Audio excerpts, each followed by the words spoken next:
ఇక మండే కాబట్టి present Indian films box office దగ్గర ఏ విధంగా పర్ఫామ్ చేస్తున్నాయో, దాంతోపాటు లేటెస్ట్ రిలీజ్ అయిన దేవరా ఇంతవరకు ఏరియా వైజ్ గా ఎంతవరకు రికవరీ చేసింది, దాంతోపాటు రిలీజ్ అయిన తుంబాద్ గానీ మరికొన్ని ఫిలిమ్స్ గానీ బాక్స్ ఆఫీస్ దగ్గర ఎంత కలెక్ట్ చేశాయి అనే దాని గురించి కంప్లీట్ గా ఈ వీడియోలో తెలుసుకుందాం.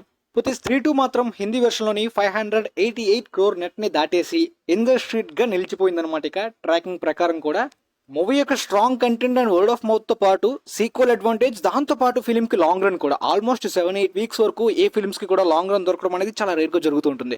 అప్కమింగ్ గా జిగ్రా వరకు ఈ ఫిల్మ్ కి లాంగ్ రన్ చాలా బాగా దొరికిందని చెప్పుకోవాలన్నమాట. అండ్ ఇప్పుడు వచ్చిన దేవరా నార్మల్ ఇంపాక్ట్, జిగ్రా తోటి ఆల్మోస్ట్ స్క్రీన్స్ షిఫ్ట్ అవుతాయి కాబట్టి అప్పుడు మెయిన్ ఇంపాక్ట్ ఈ ఫిల్మ్ రన్ ఆగచ్చు.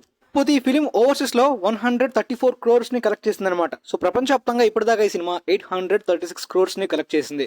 ఈ ఇయర్ లో మోస్ట్ ప్రాఫిటబుల్ ఫిల్మ్ గాని కాదు, one of the most profitable films of all time list లోకి కూడా చేరింది ఇండియన్ ఫిల్మ్స్ లో. ఇంకా రన్ అయితే ఆగలేదు. ఈ సాటర్డే సండే కూడా మూవీ కలెక్షన్స్ వచ్చాయన్నమాట. సో ఇవాళ మండే, సో మళ్ళీ నెక్స్ట్ దగ్గర వచ్చే వరకు ఈ ఫిల్మ్ అయితే రన్ అవుతుంది బాక్స్ ఆఫీస్ దగ్గర.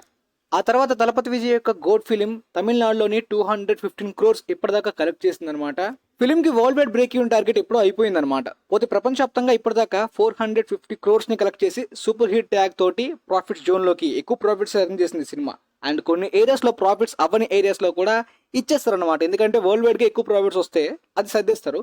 సో ఓవరాల్ గా సూపర్ హిట్ అనమాట. బ్లాక్ బస్టర్ రేంజ్ కాదు కానీ super hit. But Telugu and Kerala states లో ఈ ఫిల్మ్ లాస్ పెట్టింది అనమాట. ఆ లాస్ ని వచ్చిన ప్రాఫిట్స్ లో కొంత కవర్ చేస్తారు అనమాట, చిన్న లాస్ కాబట్టి డబ్బింగ్ ఏరియాస్ లో. ఆ తర్వాత టొవినో థామస్ గారి ఏఆర్ఎం ఫిల్మ్ అయితే కేరళలో హోల్డ్, ఇంకా అదే విధమైన క్రౌడ్ పూలింగ్ అనేది డైలీ ఫ్యామిలీ ఆడియన్స్ నుండి రెగ్యులర్ ఆడియన్స్ నుండి జరుగుతూనే ఉంది. ఫస్ట్ ఈ ఫిల్మ్ కి అదర్ స్టేట్స్ లో మిక్స్డ్ రెస్పాన్స్ వచ్చింది, అంత పెద్ద ప్రమోషన్స్ గానీ హైప్ గానీ లేదు. పోతే కేరళలో కూడా ఈ ఫిల్మ్ క్లాష్ తో వచ్చింది అనమాట. కిష్కింద కాండం లాంటి ఫిల్మ్ కంటెంట్ పరంగా కూడా అద్భుతమైన రివ్యూస్ తోటి వర్డ్ ఆఫ్ మౌత్ తోటి కొంత కాంపిటీషన్ ఇస్తున్నట్టు మొదట్లో కనిపించినప్పటికీ స్టిల్ ఈ ఫిలిం లాంగ్ రన్ వరకు అలా పుల్ చేస్తూ ఉందన్నమాట జనాల్ని. ఇప్పటిదాకా 85 crores ని ఈ ఫిలిం కలెక్ట్ చేసింది. పొరపాటున ఒకవేళ అదర్ స్టేట్స్ లో ప్రమోషన్స్ గానీ కొద్దిగా అక్కడ కూడా టాక్ బాగా వచ్చి సపోర్ట్ కుదురుంటే 100 crore మార్క్ ని దక్కించుకునేది.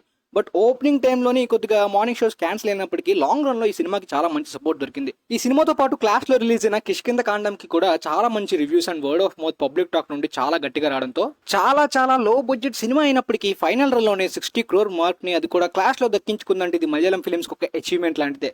పోతే సమ్ టైమ్స్ కొన్ని ఫిల్మ్స్ అనేవి రిలీజ్ అయిన టైంలో అంత గుర్తింపు రావు, బాక్స్ ఆఫీస్ దగ్గర ప్రాఫిట్స్ రావు, కానీ తర్వాత అలా కల్ట్ ఫేమ్ అనేది అలా ఆ ఫిల్మ్ కి పెరుగుతూ ఉంటుంది అనమాట. అలా ఓటీటీలో కూడా ఫిల్మ్ డిమాండ్ పెరుగుతూ ఉంటుంది. సమ్ టైమ్స్ నార్త్ బెల్ట్స్ లోని కొన్ని ఓల్డ్ క్లాసిక్స్ అనేవి రిలీజ్ చేస్తూ ఉంటారు అనమాట మల్టీప్లెక్సెస్ లో. ఆ విధంగా రణబీర్ కపూర్ అండ్ ఇమ్తియాజ్ అలీ కాంబినేషన్ లో వచ్చిన రాక్ స్టార్ ఫిల్మ్ కి రిలీజ్ టైమ్ లోని ఫిల్మ్ లవర్స్ నుండి రెస్పాన్స్ బాగున్నా కమర్షియల్ గా ప్రాఫిట్స్ దగ్గర వరకు వచ్చి ఆగిపోయింది అనమాట. 2011 లో రిలీజ్ అయిన సినిమా 108 crores ఫైనల్ రన్ లో కలెక్ట్ చేసి ప్రాఫిట్స్ కి దగ్గరకు వచ్చి ఆగిపోయింది. కానీ తర్వాత ఈ సినిమాకి కల్ట్ ఫేమ్ అలా పెరుగుతూ వచ్చింది మూవీ లవర్స్ నుండి. పోతే మొన్న రిలీజ్ లోని సినిమా 11 crores ఎక్స్ట్రాగా యాడ్ చేసుకుని ప్రాఫిట్ ట్యాగ్ ని సొంతం చేసుకుంది. మన సైడ్ తో కంపేర్ చేసుకున్నట్టయితే మన సైడ్ చాలా వరకు కమర్షియల్ గా బాగా హిట్ అయినవి, బాక్స్ ఆఫీస్ దగ్గర గట్టి కలెక్షన్స్ వచ్చినవి, థియేటర్స్ లో సెలబ్రేట్ చేసుకునే ఫిల్మ్స్ మాత్రమే రిలీజ్ చేస్తున్నారు, ఫ్యాన్ ఫెస్ట్ టైప్. అలానే 2018 లో రిలీజ్ అయిన లైలా మజ్ను రిలీజ్ టైమ్ లో కేవలం 3 crores మాత్రమే కలెక్ట్ చేసింది అనమాట. వాష్అవుట్ కంప్లీట్లీ థియేటర్స్ లో ఎవరు చూడలేదు. తర్వాత ఆన్లైన్ లో కొద్దిగా పాపులర్ అయింది. మొన్న రిలీజ్ లో 8 crores ఎక్స్ట్రాగా యాడ్ అయింది. ఇనిషియల్ రిలీజ్ తో కంపేర్ చేసుకున్నట్టయితే రిలీజ్ లోనే 3 times ఎక్కువ వచ్చాయి. అలానే ఎస్ఆర్కే గారి వీర్ జారా ఫిలిం కూడా 2 times రిలీజ్ అయ్యి దాదాపుగా 10 crores వరకు ఎక్స్ట్రాగా యాడ్ చేసుకుని ఆ తర్వాత తుంబాద్ అయితే రిలీజ్ లోనే ఒక సెన్సేషన్ ని క్రియేట్ చేసింది. ఇప్పటిదాకా రిలీజ్ అయిన ఫిల్మ్స్ లోని దళపతి విజయ్ గిలీ సినిమా 30 crores పెట్టి ఆల్ టైమ్ రికార్డ్ పెట్టింది రిలీజ్ రికార్డ్స్ లోని. ఇప్పుడు తుంబాద్ సినిమా 33 crores కలెక్ట్ చేసి ఆ రిలీజ్ రికార్డ్స్ లోని న్యూ రికార్డ్ ని క్రియేట్ చేయడం మాత్రమే కాదు, ఈ సినిమా ఇనిషియల్ రన్ లోని 15.4 crores మాత్రమే కలెక్ట్ చేస్తే ఇప్పుడు రిలీజ్ లో 33 crores అంటే ఆల్మోస్ట్ డబుల్ రేంజ్. ఎస్ఆర్కే గారి వీర్ జారా రిలీజ్ టైమ్ లోనే బ్లాక్ బస్టర్, బట్ ఈ 3 ఫిల్మ్స్ రిలీజ్ వల్ల ప్రాఫిట్స్ వచ్చాయి. దీంతో చాలా కల్ట్ క్లాసిక్స్ ఉంటాయి, చాలా అండర్ రేటెడ్ ఫిల్మ్స్ ఉంటాయి, అవన్నీ కూడా రిలీజ్ లో ఆడియన్స్ సపోర్ట్ చేస్తారా అనే హోప్స్ అయితే ఈ ఫిల్మ్స్ ద్వారా కనిపిస్తున్నాయి అనమాట. అండ్ మూవీ సీక్వెల్ అనౌన్స్మెంట్ కూడా చాలా బాగుంది గైస్. రిలీజ్ టైమ్ లోని ఫిల్మ్ యొక్క సీక్వెల్ కి సంబంధించిన అనౌన్స్మెంట్ వీడియోని కూడా థియేటర్స్ లో చూపించడం తోటి ఈ సీక్వెల్ కి చాలా మంచి రెస్పాన్స్ వస్తుంది, సపోర్ట్ వస్తుంది అనుకుంటున్నా. ఇకపోతే దేవరా సండేనా కొద్దిగా తెలుగు స్టేట్స్ లో జంప్ అంటే కొద్దిగా జంప్ చూసింది అనమాట. కొన్ని లాక్స్ ద్వారా చూసుకున్నట్టయితే హిందీలో జంప్ చూసింది. ఆల్ ఓవర్ ఇండియా ఒక 4 to 5% జంప్ అయితే చూసింది అనమాట. ఇక ఓవర్సీస్ లో ఏం లేదు, కొద్దిగానే కలెక్ట్ చేసింది. ఎందుకంటే మీకు చెప్పాను కదా, ఓవర్సీస్ లో మోస్ట్లీ సాటర్డే మాత్రమే పర్ఫామ్ చేస్తాయి, సండే కొద్దిగా తక్కువ సాటర్డేతో కంపేర్ చేసుకున్నట్టయితే. ఇక మండే నుండి కంప్లీట్లీ ఆగిపోతుందని చెప్పాను కదా, ఇప్పటిదాకా 60 crore దాటైతే మాత్రం ఓవర్సీస్ నుండి ఈ ఫిల్మ్ కలెక్ట్ చేసింది. సో ఇక ఫైనల్ రన్ లో ఇంకా ఎక్స్ట్రా 40 crores ఓవర్సీస్ నుండి వస్తాయా అంటే కష్టమే. ఓపెనింగ్ డేతో కంపేర్ చేసుకున్నట్టయితే ఓవర్సీస్ లో ఫైనల్ రన్ లోనే మినిమం 100 crore టచ్ చేయడం దాటడం ఈజీ అన్నట్టే కనిపించినప్పటికీ ఇప్పుడు చాలా కష్టంగానే కనిపిస్తూ ఉంటుందన్నమాట. అండ్ ముఖ్యంగా తెలుగు ఆడియన్స్ మాత్రమే మాస్ ఫిల్మ్స్ లో ఓపెనింగ్ వీకెండ్ లో ఓవర్సీస్ లో చూస్తారనమాట. అండ్ సాటర్డేతో కంపేర్ చేసుకున్నట్టయితే సండే కొద్దిగా డౌన్ అవుతుంది, ఆ తర్వాత మండే నుండి కంప్లీట్లీ ఆగిపోతుంది అనమాట.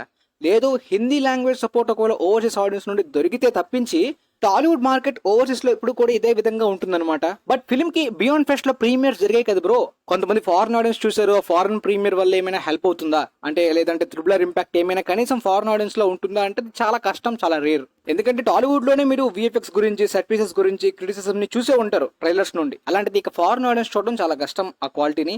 అండ్ దాంతో పాటు ప్రతిసారి రాజమౌళి గారి కంటెంట్ రీచ్ అయినట్టు అది అందరికీ సాధ్యం కాదు.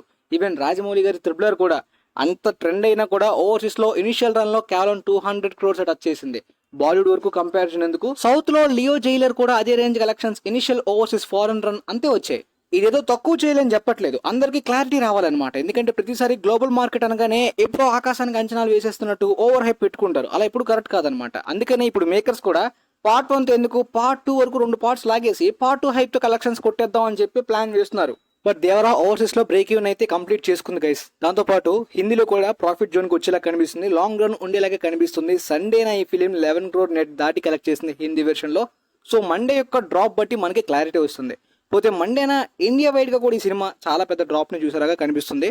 But don't worry guys, almost 82% దాటే బ్రేక్ ఈవెన్ అయితే మాత్రం రికవర్ అయిపోయినట్టే. ఇంకొంత బ్రేక్ ఈవెన్ అయితే మాత్రం అప్కమింగ్ హాలిడేస్ లోనే ఖచ్చితంగా ఫిలిం రికవర్ చేసేలాగే కనిపిస్తుంది. ముఖ్యంగా తెలుగు స్టేట్స్ లోనే ఈజీగానే అయిపోయేలాగా కనిపిస్తుంది.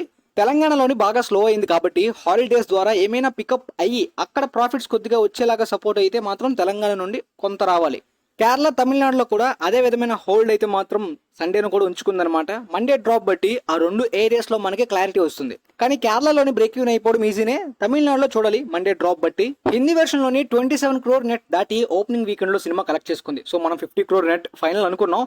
సో ఇంకొక 23 crore నెట్ ఎక్స్ట్రాగా ఫైనల్ రన్ లోని ఇంకా జిగ్రా వచ్చే వరకు, ఆ తర్వాత కూడా కొన్ని డేస్ వరకు ఏమైనా ఫిల్మ్ కి స్కోప్ ఉందా లేదా అనేది తెలిసిపోతుంది. స్టిల్ బ్రేక్ ఈవెన్ అయ్యే పాసిబిలిటీస్ ఈ సినిమాకి చాలానే ఉన్నాయన్నమాట. మండేనా డ్రాప్ అయినా కూడా ఈ సినిమాకి బ్రేక్ ఈవెన్ అయ్యే పాసిబిలిటీస్ స్టిల్ ఇంకా ఉన్నాయన్నమాట. తెలుగు షేడ్స్ లో పక్కాగా అయిపోతుంది. కానీ కొంతమంది అయితే మాత్రం కామెంట్స్ లో మూవీ సేఫ్ సైడ్ కి బిజినెస్ చేసింది బ్రో, అందువల్లనే ప్రాఫిట్స్ వస్తున్నాయి, బ్రేక్ ఈవెన్ అవుతుంది అంటున్నారు అనమాట. లేదు, మూవీ చేయాల్సిన తగ్గట్టు ఎంత నెంబర్ కరెక్ట్ అయితే అంతకే చేయాలన్నమాట. వాళ్ళకి అనిపించింది ఏదో ఓవర్ గా చేసేసి నెంబర్స్ బాగా కనిపిస్తాయని చెప్పి గొప్పగా చేసుకుని లాసెస్ పెట్టుకున్న వాళ్ళు చాలా మంది ఉన్నారనమాట. మిక్స్డ్ టాక్ తోటి 180 crore షేర్ అంటే తక్కువ కాదు టాలీవుడ్ కి. ఎగ్జాంపుల్ డబుల్ స్మార్ట్ లాంటి సినిమా 40 crores దాటి బిజినెస్ చేసుకుంది, ఎక్కువ నెంబర్స్ కనిపిస్తాయని. కానీ one of the biggest disasters of all time Tollywood కి అయ్యిందనమాట. అయితే నాని, నేను వాళ్ళకన్నా ఎక్స్పీరియన్స్ గా ఎప్పట్లలో ఉన్నాను, నా సినిమాకి బాగా హైప్ ఉందని చెప్పి సరిపోదా శనివారం మూవీకి ఏ 70-80 crores బిజినెస్ చేయలేదు. ఆల్మోస్ట్ డబుల్ స్మార్ట్ ఈ ఫిలిమ్స్ రేంజ్ లోనే చేసుకున్నారు, ప్రాఫిట్స్ వచ్చేసాయి అదనమాట. పోతే ప్రపంచవ్యాప్తంగా దేవరా ఇప్పటిదాకా 252 crore గ్రాస్ అయితే మాత్రం కలెక్ట్ చేసింది అనమాట. ఇందులో జిఎస్టీ, హైర్స్ ఇవన్నీ కలుపుకుంటే 265 crores దాటనమాట. బట్ అవి తీసేస్తేనే యాక్చువల్ గ్రాస్ అనమాట. సో అది మీకు అర్థం కావాలని చెప్తున్నాను ఆ జిఎస్టీ హైర్స్ గురించి. చూద్దాం మరి ఫైనల్ రన్ లో ఎంత వరకు కలెక్ట్ చేస్తుంది అనేది. మొన్న వచ్చిన గోడ్ ఫిల్మ్ అయితే మాత్రం ఓపెనింగ్ డే దేవరా కన్నా తక్కువ వచ్చాయి ప్రపంచవ్యాప్తంగా. కానీ తమిళనాడులో హోల్డ్ చాలా బాగుంది. తమిళనాడులో ఉన్న థియేటర్స్ ప్రకారం వాళ్ళకి డే 1 హౌస్ఫుల్ అయితే డే 2 మళ్ళీ చాలా మంది చూడడం, ఎందుకంటే తక్కువ థియేటర్స్ కాబట్టి డే 1 అంతా హౌస్ఫుల్ అయిపోతే డే 2 కూడా చాలా మంది మిగిలిపోతారు కదా పాపులేషన్, వాళ్ళందరూ వెళ్తారు కాబట్టి హోల్డ్ స్టడీగా ఉంటుంది. బట్ తెలుగు స్టేట్స్ లో థియేటర్స్ చాలా ఎక్కువ అయిపోయాయి. ఆల్ ఇండియా వైడ్ గా చూసుకున్నట్టయితే నార్త్ ఇండియాకి కానీ అండ్ తమిళ్కి కానీ ఏ ఇండస్ట్రీకి కూడా తెలుగు స్టేట్స్ లో ఉన్న థియేటర్స్ లేవు. దాంతో ఓపెనింగ్ డే హెవీగా ఫుల్స్ అయిపోతుంటే డే 2 ఖాళీ అయిపోతుంటాయి అనమాట స్క్రీన్స్ అన్ని కూడా. అదొక ప్రాబ్లం ఉంది టాలీవుడ్ కి. దాంతో పాటు గోట్ కి ఓవర్సీస్ హెల్ప్ కూడా దొరికింది కదా, అదొక అడ్వాంటేజ్. బట్ దేవరా అయితే మాత్రం గోట్ కన్నా హిందీ సపోర్ట్ కాస్త ఉంది కాబట్టి లాంగ్ రన్ లో హిందీ మార్కెట్ నుండి ఎంత సపోర్ట్ వస్తుందో చూద్దాం. సో వీలైతే ఈ వీడియో మీ ఫ్రెండ్స్ కి కూడా షేర్ చేయండి. And thanks for watching guys.